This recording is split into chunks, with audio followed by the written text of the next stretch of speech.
Welcome to ILTV's Israel Daily. I'm Ladar Gavelazi, and coming up in today's newscast.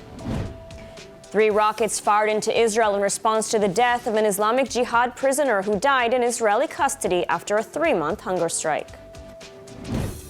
The White House has yet to invite Prime Minister Binyamin Netanyahu for an official visit, but is an invitation forthcoming? And this year's Genesis Prize, known as the Jewish Nobel, will be awarded to none other than the legendary Barbara Streisand.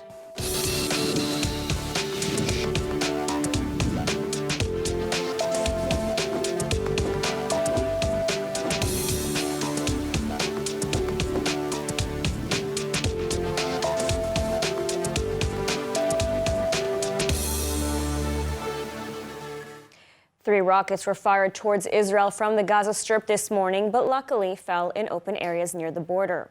The attack in apparent reaction to news of the death of Islamic Jihad security prisoner Khader Adnan. ILTV's Steve Leibovitz reports. The death of terrorist inmate Khader Adnan came after an 86-day-long hunger strike in Israeli prison. Hours after the announcement, 3 rockets were fired toward Israel. Later this afternoon, multiple rockets were fired from the Hamas-ruled Gaza Strip at southern Israel. The rockets activated the red alert sirens in many communities in the south. Prior to the latest rocket attacks, the IDF issued instructions to residents in the area surrounding the Gaza Strip and in the city of Sderot to stay near a designated shelter. The Islamic Jihad spokesman in Gaza blamed Israel for Adnan's death and vowed retribution. الله بيعلم هينا بنشوف ايش بده يصير ان شاء الله خير تسهيل على الله لم يكن متوقعا الامر. الاحتلال يتحمل مسؤولية كاملة ونحن سنقوم بدورنا في التصدي لهذه الجرائم ولهذه الاعتداءات وعلى وجه التحديد هذه الجريمة التي استشهد جراءها الشيخ المجاهد البطل. Adnan, aged 45, was from Jenin and was a known Islamic Jihad terrorist figure in Samaria. He had been detained by Israel 12 times, spending about 8 years in prison, mostly under administrative detention for supporting terror, affiliation with a terror group, and incitement. In a separate security incident, an Israeli woman was lightly injured in a shooting attack this morning in Samaria. The resident of Avnei Chefetz was shot at as she was driving out of the community. The terrorist gunman fired at the car and was seen running from the scene. Security forces are now in pursuit. A man was lightly injured in the incident by shards of glass. And joining us now with more on the security situation is CEO and founder of the Israel Defense and Security Forum, Brigadier General in the Reserves, Amir Avivi. Thank you for joining us. It's a pleasure. So we've seen rockets fired from Gaza overnight and threats from the Islamic Jihad and other Palestinian terrorist organizations. I think the question on everyone's mind is, are we headed for another escalation? Well, I think that we have been in an escalation for more than a year now, with a big effort of Iran and its proxies, including the Islamic Jihad, to continuously launch attacks against Israel. Most of these attacks are concentrated in the area of Judea and Samaria and East Jerusalem, but occasionally, as we saw in Passover, we also see shooting from Gaza and even from Lebanon, from Palestinian organizations like Hamas. We have to remember that the Islamic Jihad is a militia of Iran, and it's acting due to the death of one of the terrorists that died recently after a long time that he was doing a strike, hunger strike. So they felt a need to retaliate and shoot, but I don't expect to see a deterioration in the area of Gaza. I think that strategically, both Hamas and Islamic Jihad want to keep Gaza out of confrontation and continue concentrating their efforts in Judea and Samaria and areas of the Palestinian Authority and in Jerusalem. And so if not an escalation with Gaza, I mean, we've already seen an attempted terror attack just today. So should we expect more attempted attacks, given also the incitement that we're hearing from the Palestinian terror groups and even the Palestinian Authority?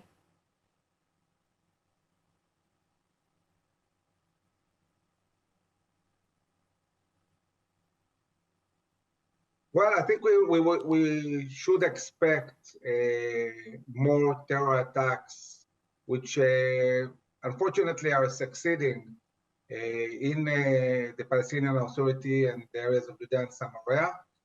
I would assume that both Hamas and Islamic Jihad have no interest to deteriorate the situation in Gaza in a way that will bring Israel into an operation, an attack. We have to remember that Islamic Jihad has suffered severe losses the last time it challenged Israel. All of the leading figures in the Islamic Jihad were targeted. So I think they remember very well the consequences and are going to be very careful when deciding whether to shoot more from Gaza or not. Now, this is not the first time we've seen hunger strikes by Palestinian terrorists in Israeli prisons. The Islamic Jihad leader reportedly refusing any medical assistance. I mean, it's a clear tactic to become a martyr, to incite to violence. How can Israel, or how should Israel have handled this? And how should it handle such cases in the future?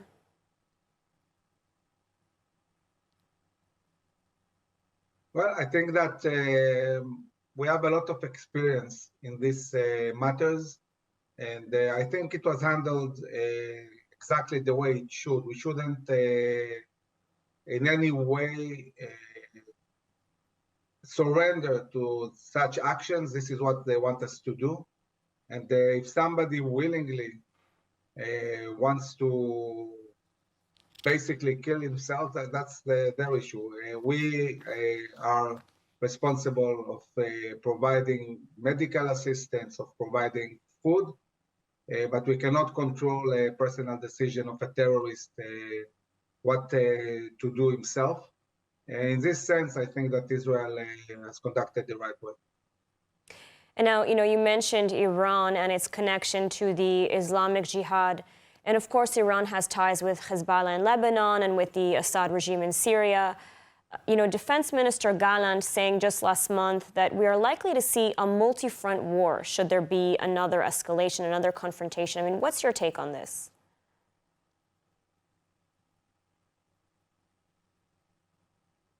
Yes, it's obvious that we're facing a multi-front war because all of our fronts are managed by Iran. Iran is building up the forces in Gaza, both Hamas and Islamic Jihad.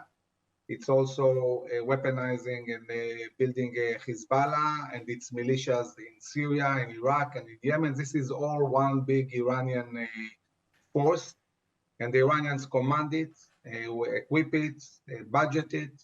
It's all Iran. So it's pretty much an Iranian decision if they want to attack Israel simultaneously from different fronts. And definitely this is what we should expect and be ready for. This is what the IDF has been preparing for a long time, both defensively and offensively. And I think we're in high alert and readiness for any scenario that we might see in the coming future.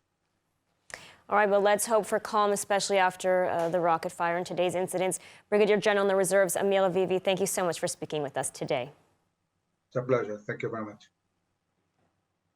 And now, almost 6 months into office, and Prime Minister Binyamin Netanyahu has still not received an official visit to the White House by U.S. President Joe Biden, but is an invitation forthcoming.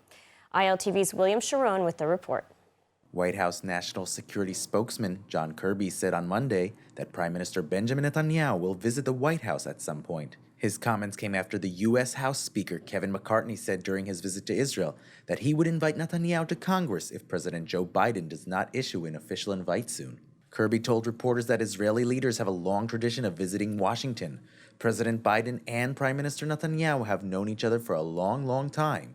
I expect the Prime Minister will visit at some point. It is customary for a U.S. president to invite newly elected Israeli prime ministers to Washington, yet President Biden has yet to issue an invite after nearly 6 months since Netanyahu's victory. In March, Biden told reporters that Netanyahu would not be invited to the White House in the near term due to concerns over the proposed legal reforms.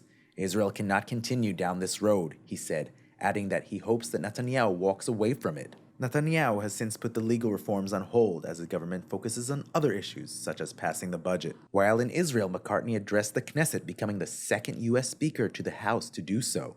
During his speech, he said the U.S. president should invite Netanyahu for an official visit to Washington.